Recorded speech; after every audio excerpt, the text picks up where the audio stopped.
What y'all think about? We talked about this last episode that Keefe D's bail got turned down, but we were unaware that there was actual testimony from Wack100, from Cash Jones, that pretty much boomeranged any opportunity, any chance for Keefe D to be free right now.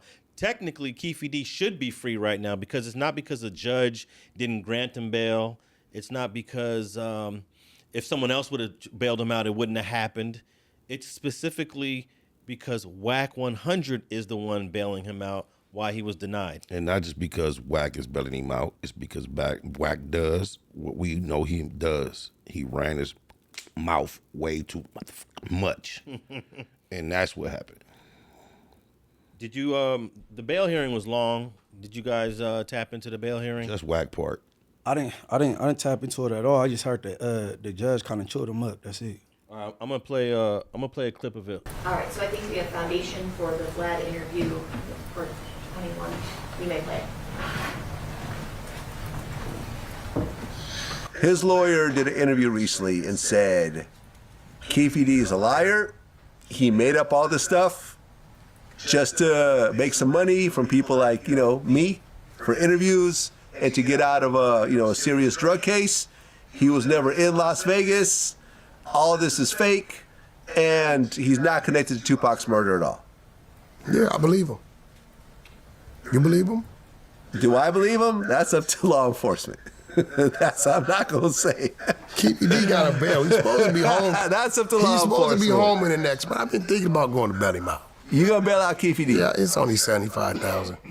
Well, because it's $1 million bond? Like $750. $750, so you gotta put up $75,000. Yeah, I've been thinking about going to get him and with the stipulations that I do the series on it. People will watch it. Yeah. Mr. Jones, did you hear that interview? Heard the interview. Yeah, and it's fair to say that... Do you understand why? Wait, sir. You can answer my questions. I'm sure Mr. Arnold has questions for you. You can answer them as well. So it's fair to say that you said you would bail Mr. Davis out as long as he follows some stipulations, correct? Well, that's just entertainment with Vlad. Sir, my question requires... Sir, my question simply requires a yes or no answer. Did you tell, or did you say that you would bail out Mr. Davis, assuming he follows some stipulations? With Vlad, me and Vlad discussed that. Okay, We was gonna say that. We discussed what we're gonna do before we interview. That everybody knows that about Vlad. And in fact, you said that you would bail him out in return for an agreement to do a series on Mr. Davis's life, correct? That's what I said to Vlad, but Keefe D is already involved with somebody. With that, I believe, with his book. I have no contracts with him or no dealings with him on that. Okay, so you're saying what you said is just not true. We have, before you go on Vlad, you have a discussion about what you're going to talk about, what needs to be said so we can drive the views. There's nothing about Vlad or nothing about YouTube that says that we're being truthful about what we're saying. We're entertaining.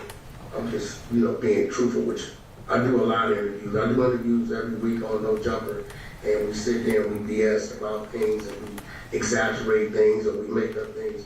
But it's a view thing. They pay you for that. Okay, so you are exaggerating or not telling the truth when you're on Vlad TV. I mean, you see the number I gave wasn't accurate. If I was gonna, that's what the conversation was, I would have gave you the accurate number if that's what it was. All right, man.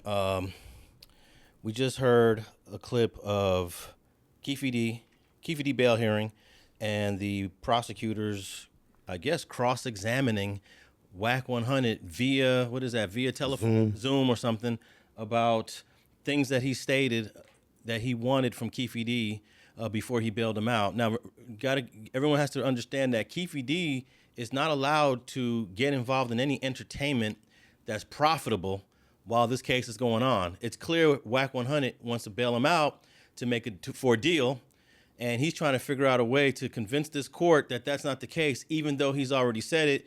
And we also saw him answer. They played the Vlad TV interview where he's trying to say that, oh, that's just for entertainment, basically. And this goes back to my point that I've been saying many times before, And me and Munchie, we talked about, you asked me about this on a previous episode about paying for interviews.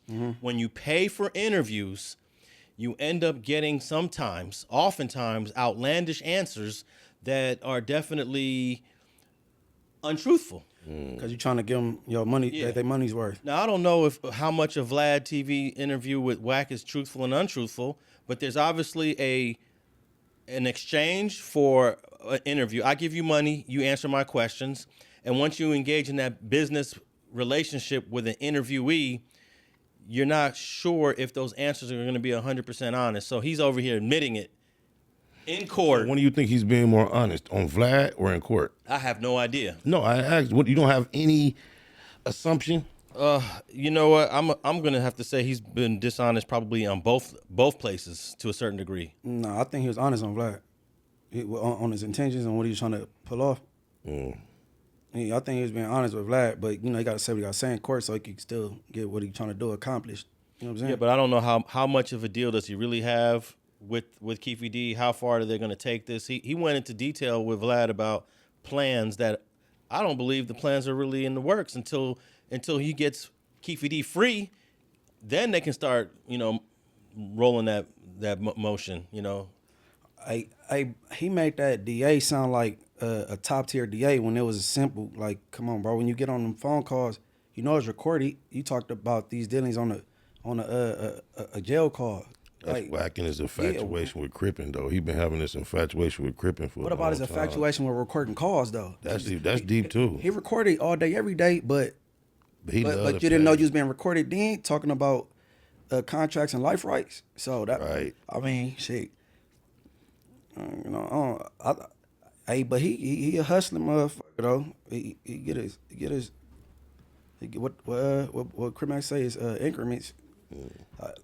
Good idea, but you went about that shit wrong. He talked too much, bro. He was all on Clubhouse discussing it, and you know what I'm saying? It's all over the internet, him talking about it. Yeah, there should be absolutely zero discussion about what he plans to do with Keefe D on Clubhouse, on Vlad TV, on No Jumper. There should be zero. Look, I'm working on a project right now. I've never said anything about it on the, on a podcast. Multiple projects we got. On the set. And he's bringing up details and plans he's got with I guess a murder suspect. And what was the outcome of this bail hearing? Bail denied. Hey, me being white, you already up. You rich. Why you bailing a snitch out? I could see if it was like a have not. You know what I'm saying? So you call him a snitch because he snitched on dead people, or are you aware of him being involved in some other scenarios? No, he didn't. The old boy from New York, he tried to set up. Wait. When Keefe D confessed to Greg Kading, Terrence was still alive. The driver of the car.